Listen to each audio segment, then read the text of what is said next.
आंखें बंद कीजिए, एक गहरी सांस लीजिए और चलिए उस दुनिया में जहां फिल्में बस कहानियां नहीं होती, एहसास होती हैं।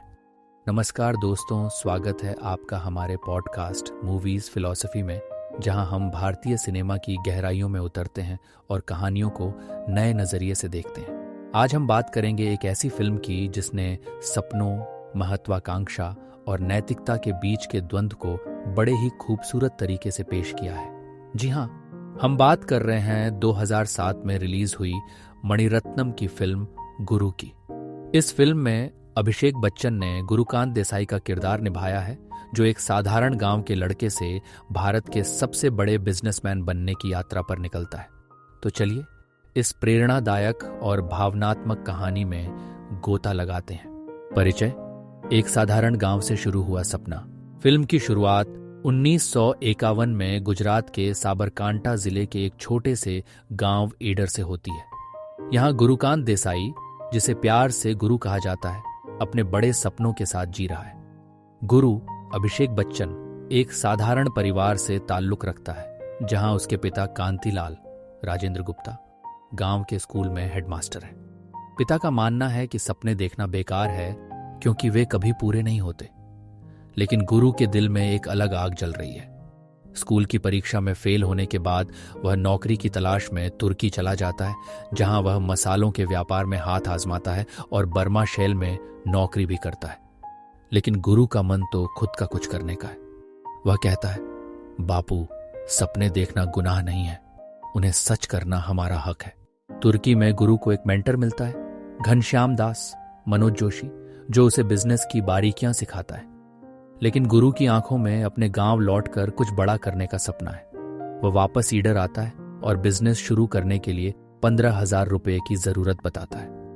उसका दोस्त जिग्नेश आर्या बब्बर मदद करने को तैयार है, लेकिन उसके पिता पैसे देने से इनकार कर देते हैं।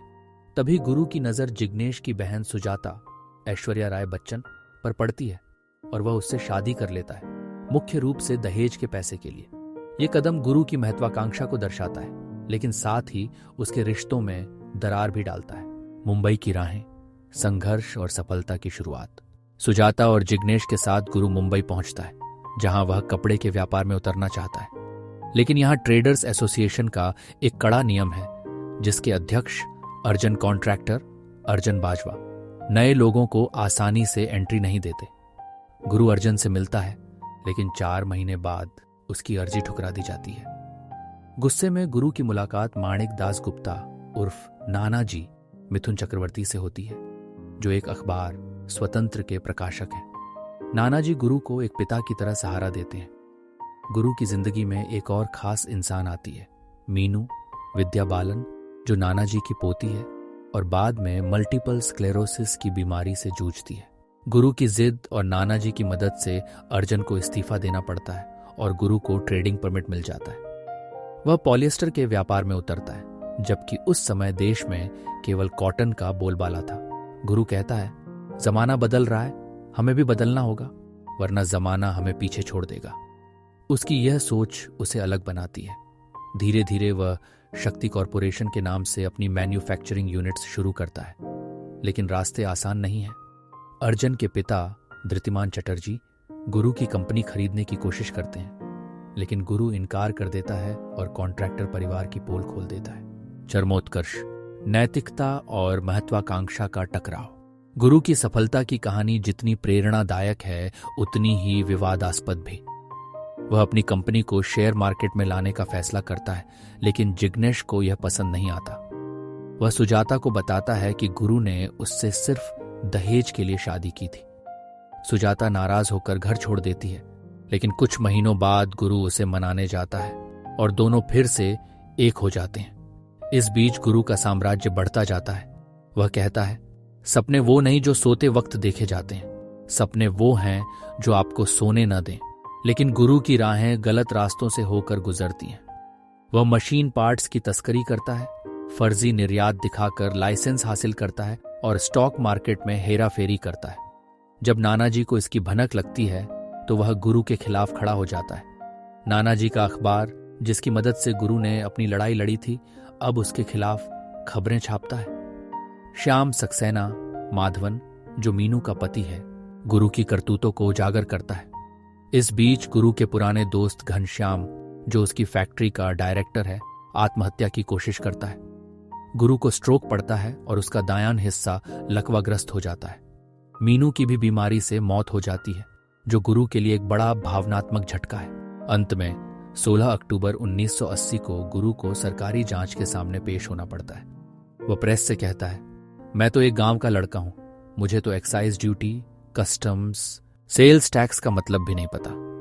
मैंने तो बस अपना बिजनेस जाना, लेकिन इस सिस्टम ने मुझे मजबूर किया कि मैं गलत रास्ते अपनाऊं।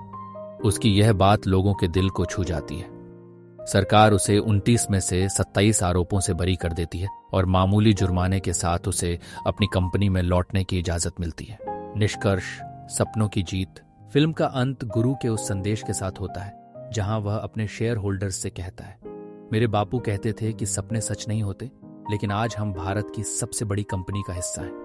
क्या हमें रुक जाना चाहिए?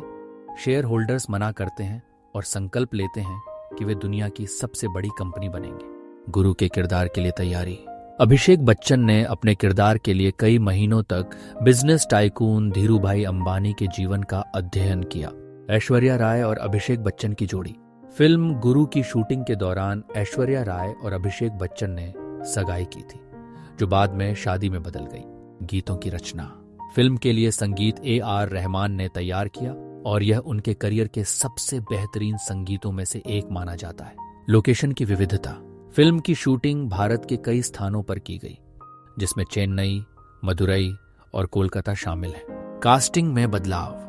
अभिषेक बच्चन की भूमिका के लिए पहले ऋतिक रोशन का नाम चर्चा में था, लेकिन बाद में यह भूमिका अभिषेक को मिली।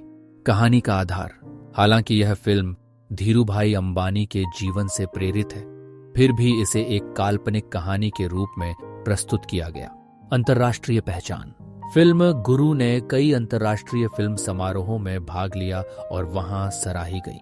विशेष कैमियो। मलयालम अभिनेता माधवन ने फिल्म में एक विशेष भूमिका निभाई थी, जो एक पत्रकार के रूप में थी। गुरु सिर्फ एक बिजनेसमैन की कहानी नहीं, बल्कि सपनों, संघर्ष और नैतिकता के बीच के टकराव की कहानी है। यह हमें सिखाती है कि सफलता की कीमत क्या होती है और क्या सही रास्ता छोड़कर मंजिल पाना उचित है। गुरु का किरदार हमें सोचने पर मजबूर करता है कि क्या अंततः सपने ही सब कुछ हैं या रास्ता भी मायने रखता है। तो दोस्तों, यह थी फिल्म गुरु की कहानी। फिल्म गुरु के निर्माण के दौरान कई दिलचस्प घटनाएं घटित हुई, जिन्हें जानकर आप हैरान रह जाएंगे। मणिरत्नम द्वारा निर्देशित इस फिल्म की शूटिंग के दौरान अभिषेक बच्चन ने अपने किरदार को वास्तविकता के करीब लाने के लिए काफी मेहनत की। उन्होंने गुजरात के विभिन्न व्यापारिक हब का दौरा किया और वहां के व्यापारियों के जीवन को करीब से समझने की कोशिश की। इस अनुभव ने अभिषेक को उनके किरदार गुरुकांत देसाई को बेहतर ढंग से निभाने में मदद की। इसके अलावा फिल्म के लिए ऐश्वर्या राय और अभिषेक बच्चन की केमिस्ट्री को अधिक प्रामाणिक बनाने के लिए मणिरत्नम ने उन्हें एक साथ अधिक समय बिताने का सुझाव दिया। फिल्म में कई ऐसे ईस्टर एग्स भी शामिल हैं जो दर्शकों की नजरों से छिपे रह गए। उदाहरण के लिए, फिल्म के एक दृश्य में गुरुकांत देसाई का ऑफिस वास्तव में मुंबई की एक पुरानी कपड़ा मिल में सेट किया गया था। यह मिल 20वीं सदी की शुरुआत में स्थापित हुई थी और इसे फिल्म के लिए एक प्रामाणिक व्यापारिक माहौल देने के लिए चुना गया था। इसके अलावा फिल्म के टाइटल ट्रैक गुरु भक्ति में कुछ ऐसे शॉट्स हैं जो मणिरत्नम की पिछली फिल्मों के गीतों से प्रेरित हैं, जो उनके पुराने प्रशंसकों के लिए एक खास ट्रीट थी। फिल्म गुरु की कहानी और चरित्रों का मनोविज्ञान भी काफी दिलचस्प है। गुरुकांत देसाई का किरदार एक महत्वाकांक्षी और साहसी व्यापारी के रूप में दिखाया गया है, जो किसी भी कीमत पर सफलता प्राप्त करना चाहता है। यह किरदार धीरूभाई अंबानी के जीवन से प्रेरित है, लेकिन इसे मणिरत्नम ने अपने अनोखे अंदाज में प्रस्तुत किया है। फिल्म में दिखाया गया है कि कैसे गुरुकांत अपने सपनों को पूरा करने के लिए हर मुश्किल का सामना करते हैं और यह दर्शकों को अपने लक्ष्यों के प्रति प्रेरित करता है। यह फिल्म इस बात पर भी प्रकाश डालती है कि कैसे व्यक्तिगत महत्वाकांक्षाएं और सामाजिक जिम्मेदारियां एक दूसरे से टकराती हैं। गुरु के निर्माण के दौरान संगीत का भी एक अहम योगदान रहा है। और रहमान द्वारा दिए गए संगीत ने फिल्म को एक अलग ही ऊंचाई पर पहुंचा दिया। गीत तरारम पंप और माया माया ने न सिर्फ फिल्म को जीवंत बनाया बल्कि दर्शकों के बीच भी काफी लोकप्रिय हुए। रहमान ने फिल्म के बैकग्राउंड स्कोर को तैयार करते समय भारतीय शास्त्रीय संगीत और आधुनिक धुनों का मिश्रण किया, जिससे फिल्म की भावनाओं को और अधिक प्रभावशाली बनाया गया। फिल्म की रिलीज के बाद इसका प्रभाव और विरासत भी उल्लेखनीय रही है। गुरु ने न केवल बॉक्स ऑफिस पर सफलता प्राप्त की बल्कि आलोचकों से भी प्रशंसा बटोरी। इस फिल्म ने अभिषेक बच्चन के करियर को एक नई दिशा दी और उन्हें अपने अभिनय कौशल के लिए काफी सराहा गया। इसके अलावा फिल्म ने भारतीय सिनेमा में व्यापारिक कहानियों के चित्रण को एक नई पहचान दी। गुरु ने दर्शकों को यह दिखाया कि कैसे एक साधारण व्यक्ति भी अपनी मेहनत और लगन से असाधारण सफलता प्राप्त कर सकता है। समय के साथ गुरु की विरासत और भी मजबूत होती गई। ये फिल्म आज भी उन लोगों के लिए प्रेरणा स्रोत है जो अपने सपनों की दिशा में कदम बढ़ाना चाहते हैं। मणिरत्नम की यह कृति केवल एक फिल्म नहीं बल्कि एक प्रेरणादायक गाथा के रूप में देखी जाती है, जो दर्शकों को यह सिखाती है कि यदि आप में साहस और संकल्प है तो कोई भी सपना बड़ा नहीं होता। गुरु का संदेश आज भी प्रासंगिक है और यह फिल्म भारतीय सिनेमा के इतिहास में एक महत्वपूर्ण स्थान रखती है। अगर आपको हमारा यह रिकैप पसंद आया हो तो हमें जरूर बताएं। अगले एपिसोड में हम फिर मिलेंगे एक नई कहानी के साथ। तब तक के लिए सपने देखते रहिए लेकिन रास्ता सही चुनिए। नमस्ते।